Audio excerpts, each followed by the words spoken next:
Baik, sudah live ya. Selamat malam semuanya. Pada kesempatan kali ini saya akan membahas mengenai ketergantungan ya. Jadi seringkali banyak customer datang terutama dalam hal skincare. Dok, ini produknya bikin ketergantungan nggak sih? Gitu ya. Atau bukan cuma skincare aja, tapi produk-produk lain, suplemen dan lain sebagainya. Nah, kita akan bahas ya, jadi ketergantungan itu seperti apa. Sebelumnya saya akan bacakan terlebih dahulu tujuan acara live dari Get Beauty by Dr. Greg, yaitu yang pertama adalah membahas info-info seputar masalah kecantikan yang lagi ngetren. Kemudian memberikan pembahasan ilmiah mengenai treatment atau produk yang beredar di masyarakat. Yang ketiga, mensosialisasikan penggunaan skincare yang sehat, yang aman, dan rasional. Terima kasih yang sudah bergabung. Ada Yanti, ada Feli, ada Ebit, Edi ya. Terima kasih semuanya. Baiklah, saya akan mulai. Apa sih yang dimaksud dengan ketergantungan? Ketergantungan ya, itu bisa baik, bisa buruk juga. Loh, kok bisa begitu? Nah, saya kasih contoh. Yang buruk itu ketergantungan seperti ketergantungan sama rokok, ya, vape, kemudian alkohol, miras, minuman keras, dan juga narkoba itu ketergantungan yang buruk. Nah, tapi ada ketergantungan yang baik juga. Contohnya, kita rajin sikat gigi. Ya, itu ketergantungan juga. Kalau nggak sikat gigi, nggak enak gitu rasanya ya. Ketergantungan olahraga. Ya, kalau nggak olahraga, badan jadi nggak fit.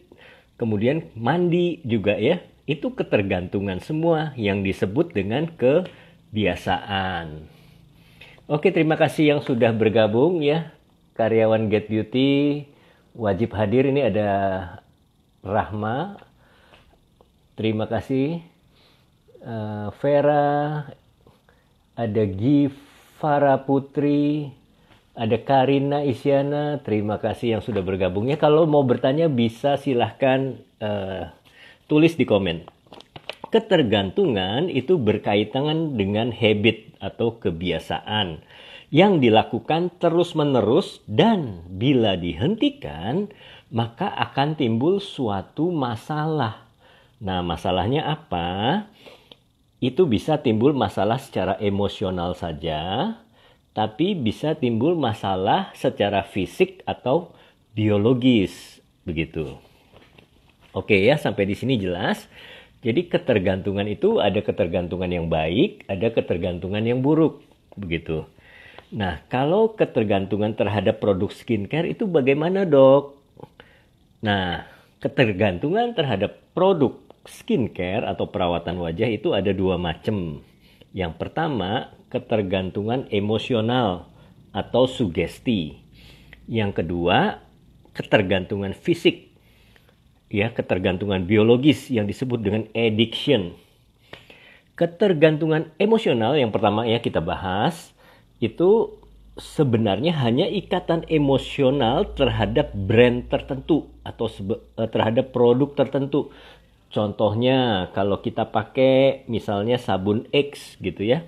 Kita pakai sabun X, teksturnya lembut banget ya. Misalnya baunya, parfumnya enak, jasmine, kesukaan saya misalnya.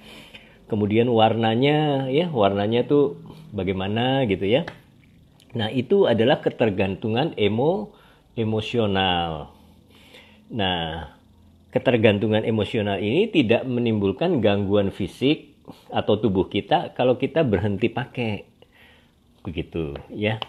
Nah, yang kedua, ketergantungan fisik atau addiction itu terjadi biasanya karena kosmetik atau skincare terdapat kandungan obatnya. Jadi, terjadi yang disebut dengan withdrawal effect. Efek withdrawal. Jadi kalau misalnya dihentikan, ya kan kita udah biasa nih menggunakan produk tertentu. Kalau ketergantungan fisik itu terjadi withdrawal effect. Jadi bila lepas obat atau lepas produk tersebut timbul efek samping. Contohnya misalnya timbul jerawat, timbul flek, kemudian kulit jadi mudah iritasi, begitu. Yang kedua, yang termasuk withdrawal effect adalah rebound phenomenon. Rebound phenomenon adalah withdrawal effect dengan gejala sebaliknya yang makin parah. Jadi contohnya kita sering pakai krim. Krimnya itu ada obat-obatan, terutama krim malam ya. Atau mungkin kita beli krim sembarangan yang tidak BPOM, ada kandungan obat-obatannya. Nah, ketika kita pakai kulitnya cepat bagus kan, cepat glowing, kinclong, putih gitu. Tapi begitu lepas kita nggak pakai, langsung jelek itu muka. Yang tadinya bersih, timbul flek, ya, timbul jerawat. Itu yang disebut dengan rebound phenomenon. Ya, jadi kalau kita udah nggak pakai lagi, malah tambah parah kondisi kulit kita. Seperti itu ya. Oke, terima kasih yang sudah bergabung. Ada siapa ini? Dokter Sin ya. Kemudian Kemana, ada Aulia, Helen Nauzen ya. Karin Isyana mau bertanya ya. Dok, mau tanya kalau sudah pernah pakai krim wajah di pos dosting racikan dokter di klinik, ternyata lama-lama nggak cocok. Kalau kita mau pindah ke dokter lain, gimana tahapannya untuk meninggalkan krim dari dokter yang sebelumnya? Jadi kita harus tahu dulu, setidaknya kita pernah tanya ke dokter tersebut, itu kandungan krimnya apa? Ada kandungan obatnya atau tidak? Ya. Kalau ada kandungan, misalnya kita mau memutihkan atau menghilangkan flek, ada kandungan mungkin dosis yang diperbolehkan hidroquinon ya, kemudian ada kortikosteroidnya juga sedikit, tretinoin yang disebut dengan Klicksmann formula, itu yang biasa diberikan oleh dokter kecantikan. Nah, itu tidak boleh dihentikan tiba-tiba. Jadi harus dilakukan tapering off begitu. Setelah dilakukan tapering off, pelan-pelan jadi biasa tiap malam pakai, ini dikurangi jadi sehari pakai, sehari enggak, sehari pakai, sehari enggak. Kemudian dikurangi lagi, jadi seminggu cuma 3 kali, seminggu cuma 2 kali, kemudian seminggu sekali, kemudian di stop. Nah, setelah itu, setelah 2 minggu, kita boleh deh ganti konsultasi ke krim lain ya. Mungkin kita mau alihkan ke krim yang tanpa obat. Nah, itu bisa konsultasi ke dokternya. Bagaimana langkah-langkahnya. Yang jelas kalau krim yang ada kandungan obat, terutama hidroquinon dan kortikosteroid, harus dilakukan tapering off. Kalau enggak akan timbul efek rebound. Terima kasih yang sudah bergabung. Ada Diki, Lucy, ada Poli Skincare juga ya. Ada Harris, adik saya. Kemudian gimana Karina Isyana, sudah terjawab ya? Kalau mau dihentikan tiba-tiba, ada efek rebound, begitu ya. Nah, supaya kita tahu kalau kita pergantian krim, efeknya bagus atau tidak, setelah kita lakukan tapering off, kita jarak jeda, ya 1-2 minggu. Begitu kira-kira ya, Isyana. Oke.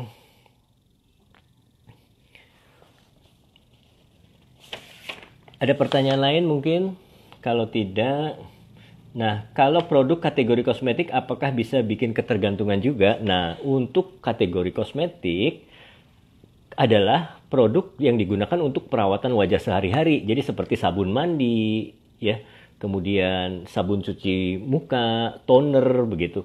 Itu tidak menimbulkan ketergantungan secara fisik, ya, seperti yang saya jelaskan tadi di depan. Kalau kosmetik itu kita bisa mengalami ketergantungan secara emosional. Secara emosional dalam artian yaitu tadi cocok parfumnya, cocok teksturnya begitu. Dan itu boleh digunakan jangka panjang dan kita bisa ganti-ganti merek.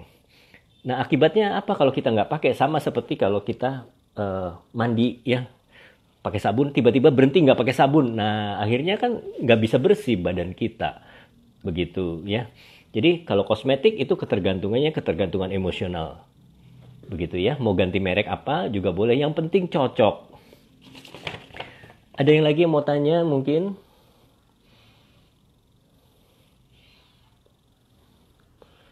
Vera, siapa ini mau ikut join video? Tri Mariani, selamat bergabung ya. Jadi kita tiap hari Minggu diusahakan ada live dari saya yang isinya edukasi untuk mensosialisasikan penggunaan skincare yang aman dan rasional. Begitu ya. Ini ada yang tanya lagi nih ya. Ada temen, dia pakai krim racikan tertentu. Kemudian setelah stop, maka mukanya malah tambah kusam, timbul jerawat. Itu kenapa ya? Yaitu yang seperti saya terangkan tadi. Jadi krim racikan dokter itu kategorinya obat. Tidak boleh digunakan jangka panjang. Jadi kalau misalnya kasus jerawat udah baik, mesti di stop. Begitu ya.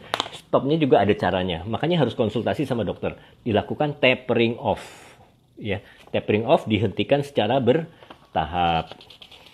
Ya, tidak boleh digunakan jangka panjang, dihentikan secara bertahap.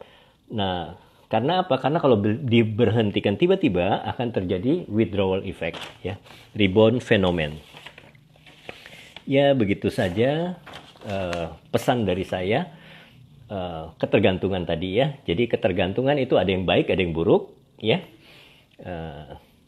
Ketergantungan itu merupakan habit, kebiasaan, ya. Yang kalau kita hentikan tiba-tiba bisa timbul masalah. Begitu ya. Kalau masalahnya hanya ketergantungan emosional, itu masalahnya tidak melibatkan fisik atau biologis atau tubuh kita. Jadi aman, nggak apa-apa ya, cuman rasanya nggak enak nih, ya sabunku kesukaanku merek XX, merek ABC itu habis dicari, itu toko ini nggak ada, toko ini nggak ada. Akhirnya secara sugesti kita rasanya nggak pede, begitu. Itu ketergantungan emosional ya. Tapi kalau ketergantungan fisik itu biasanya produk yang kategorinya mengandung obat. Jadi kita biasa glowing, kinclong, begitu cari produknya nggak ada, ya mungkin kita pindah ke kota lain, produknya nggak ada, susah didapat, muka kita mengalami rebound, timbul jerawat, malah tambah jelek, tambah flek, begitu. Oke, terima kasih semuanya.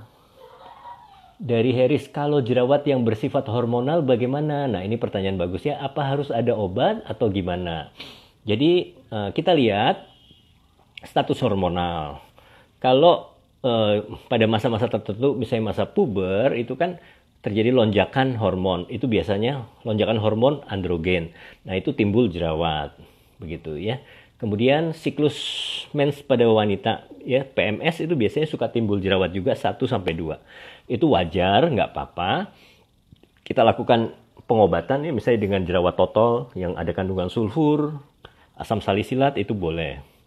Nah, tapi kalau misalnya jerawatnya itu parah banget, karena misalnya gangguan hormon, bisa nggak cocok menggunakan pil KB atau suntik KB, nah kita harus atur gitu. Jadi beberapa preparat hormon, misalnya pil KB, ada yang bisa meredakan jerawat.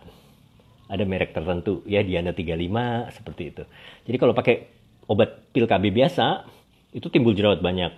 Nah, konsul ke dokter, nanti diberikan preparat yang cocok, yang bisa mengendalikan jerawat, kalau memang kasusnya hormon, begitu ya. Tapi selain hormon, itu juga banyak kasus yang disebut dengan acne prone. Acne prone itu kondisi di mana kulit kita mudah timbul jerawat, karena memang kulit kita sensitif banget. Ya, kena debu dikit timbul jerawat, kena panas matahari timbul jerawat, begitu. Itu yang disebut dengan acne prone, harus dikendalikan. Kita hindari faktor-faktor pencetusnya. Bisa juga dari makanan yang terlalu manis. Terlalu manis menimbulkan kulit yang sensitif, mudah meradang, timbul jerawat. Begitulah kira-kira ya. Nah, apalagi ya? Ya, saya rasa cukup sekian ya. Jadi memang permasalahan kulit wajah itu kompleks banget gitu. Dan yang perlu kita perhatikan, jangan sampai kita termakan oleh overclaim dari suatu produk.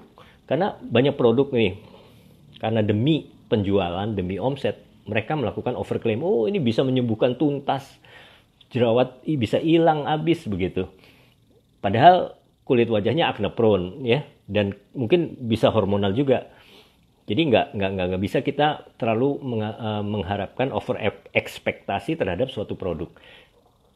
Nah, oleh sebab itu kita harus lakukan perawatan wajah. Pertama, aman ya. Setiap produk harus terdaftar di BPOM, sertifikasi halal. Kemudian rasional. Jadi kita harus rasional. Apakah memang betul-betul kita memerlukan treatment ini, memerlukan produk ini? Karena kalau kita ngikutin apa maunya penjual aja, ya bagaimana ya? penjual itu tentunya memberikan harapan yang lebih tinggi begitu. Kita nggak akan ketemu. Oke, saya rasa cukup sekian. Lakukanlah perawatan wajah yang aman dan rasional. Terima kasih yang sudah menonton. Kita akhiri live hari ini. Sampai ketemu minggu depan dengan topik yang berbeda.